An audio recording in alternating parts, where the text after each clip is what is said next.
You get yourself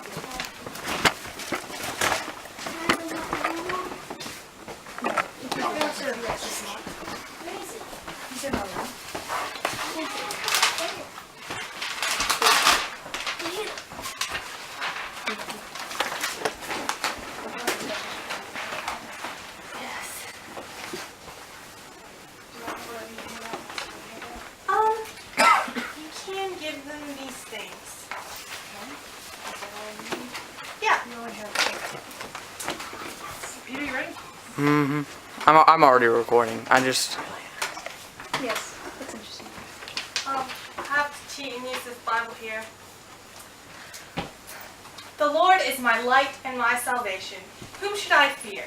The Lord is the stronghold of my life. Of whom should I be afraid? When evildoers came against me to devour my flesh, my foes and my enemies stumbled and fell. Though an army deployed against me, my heart is not afraid. Though war break out against me, still I am confident. I have asked one thing from the Lord. It is what I desire, to dwell in the house of the Lord all the days of my life, gazing on the beauty of the Lord and seeking him in his temple. For he will conceal me in his shelter in the day of adversity. He will set me high on a rock. Then my head will be high above my enemies around me. I will offer sacrifices in his tent with shouts of joy. I will sing and make music to the Lord. Lord, hear my voice when I call. Be gracious to me and answer me. In your behalf, my heart says, seek my face. Lord, I will seek your face. Do not hide your face from me. Do not turn your servant away in anger. You have been my help. Do not leave me or abandon me, God of my salvation. Even if my father and mother abandon me, the Lord cares for me. Because of my adversaries, show me your way, Lord, and lead me on a level path. Do not give me over to the will of my foes, for false witnesses rise up against me, breathing violence. I am certain that I will see the Lord's goodness in the land of the living. Wait for the Lord. Be courageous and let your heart be strong. Wait for the Lord. And that was Psalm 27.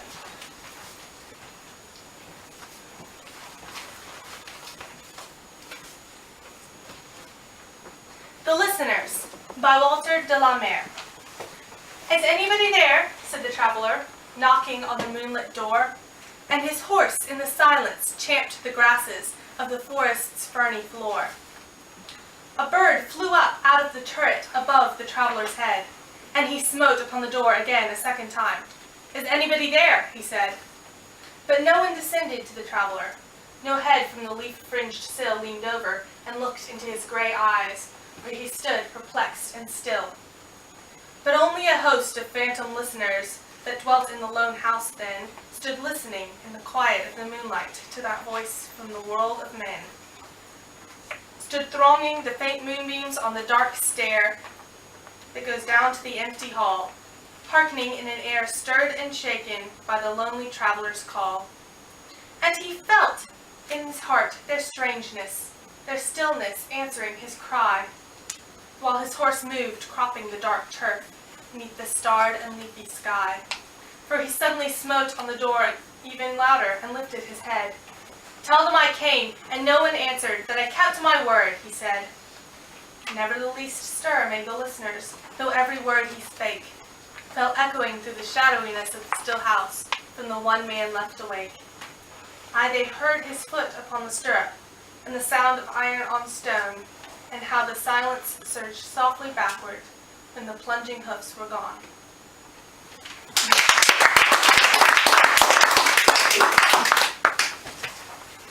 Now I'm going to tell you about the three presidents that were from Tennessee, and the program says also about Virginia, but I'm actually just going to do the ones from Tennessee. The first president from Tennessee was Andrew Jackson.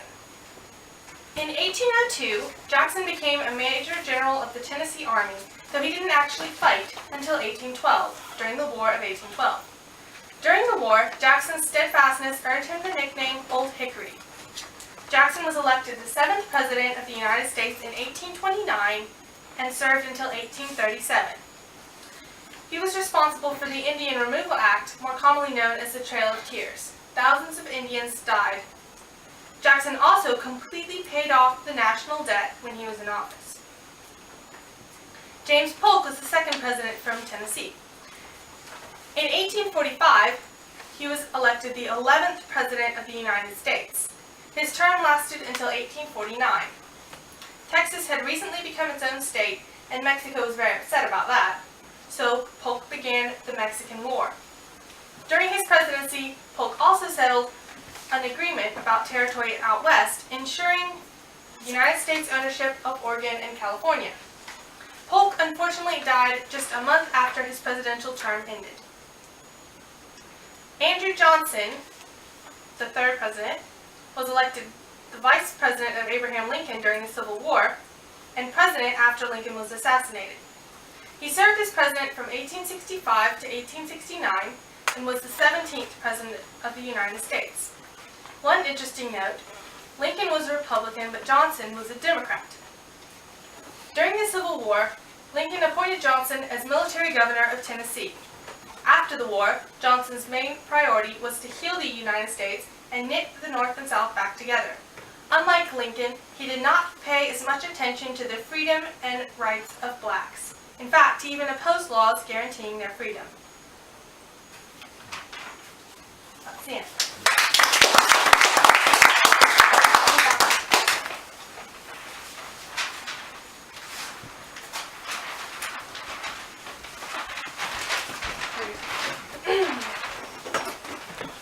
Delighted.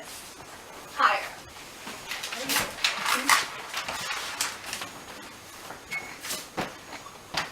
There. Pronouns are an important part of speech. Think how annoying it would be if you had to repeat someone's name every time you mentioned her. I threw Emily the ball and Emily caught the ball, then Emily threw the ball back at me. It's much more convenient and sounds better to say, I threw Emily the ball and she caught it. Then she threw it back to me. That's why I was excited when I finally got to learn about French pronouns and how to use them with direct and indirect objects. Here's a list of pronouns French use in these circumstances. These are used as direct objects, these are used as indirect objects, and these are used as both direct objects and indirect objects. Nous is substituted for we. Vous is the plural form of you. Me is me. Te is you. Le is him or it. La is her or it. Les is they. Lui is him or her. And leur is they. Awesome.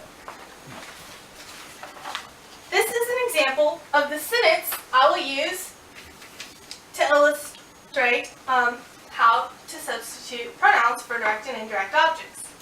This is the subject. I've written the subject always in green, the verb in brown, the direct object in red, and the indirect object in blue. Je donne le livre à Anne. I give the book to Anne. The French are weird because they put the pronoun versions of the direct and indirect objects in front of the verb. This is the verb. When I change the direct object to a pronoun, I put it in front of the verb. I'm going to change it to le. The sentence now looks like this. Je le donne à Anne. But what if I wanted to make Anne the pronoun instead of book? What if I wanted to say, I give her the book instead of I give it to Anne? I would change Anne to we down here and put it right here. The sentence now looks like this. I can also change both of them to pronouns. We don't say this in English often, but that would translate to I give her it. That's a little trickier. We've been putting the direct and indirect object in front of the verb, but which one comes first? It's very simple. You put your direct and indirect objects in this order. If you use one of these pronouns, it always goes first. If you use one of these pronouns, it always goes last. And if you use one of these, it would go first and last, depending on what your other pronoun was. So I'm using le and lui. So this would be the order of the finished sentence. That's all I have for you today. Bravo!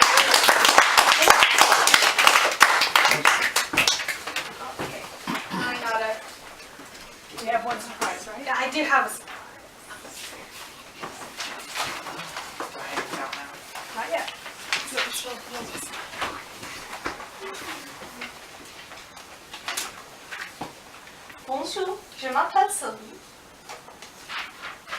Je parle français avec ma grand-mère le jeudi et le dimanche. Elle est une bonne prof.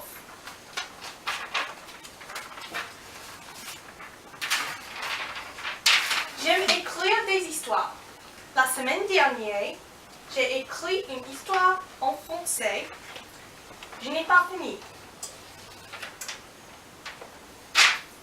Voici l'histoire. Mais est-ce que vous ne comprenez pas le français?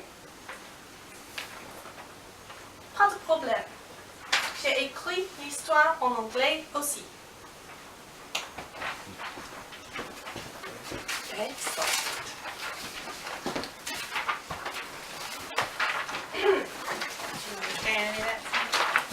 Je parle pas français.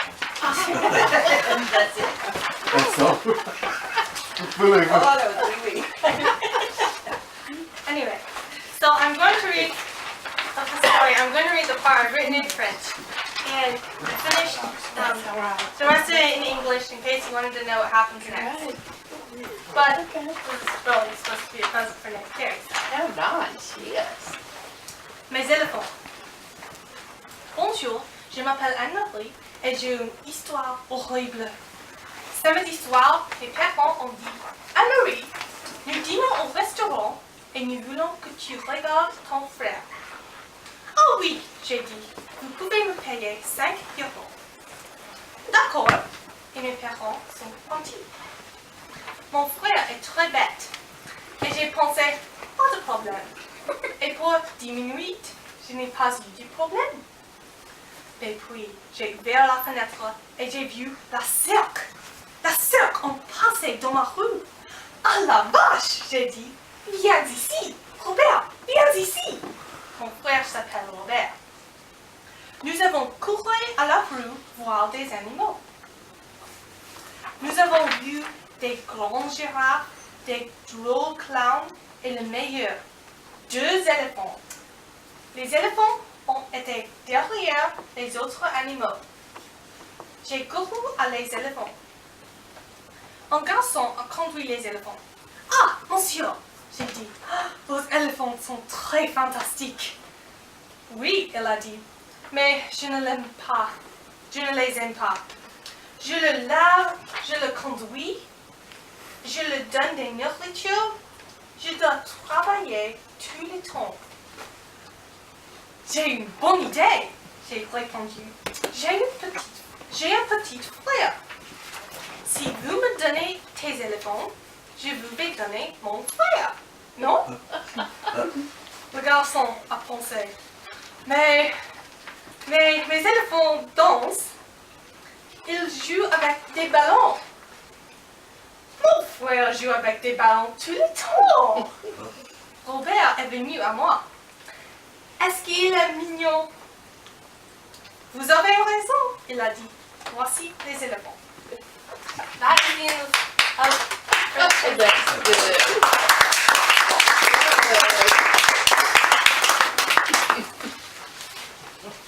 Can you sing That's what- Frozen in French? Well, I can, but I get off key pretty fast. All right, well, I want to put all my kids on the spot. Y'all go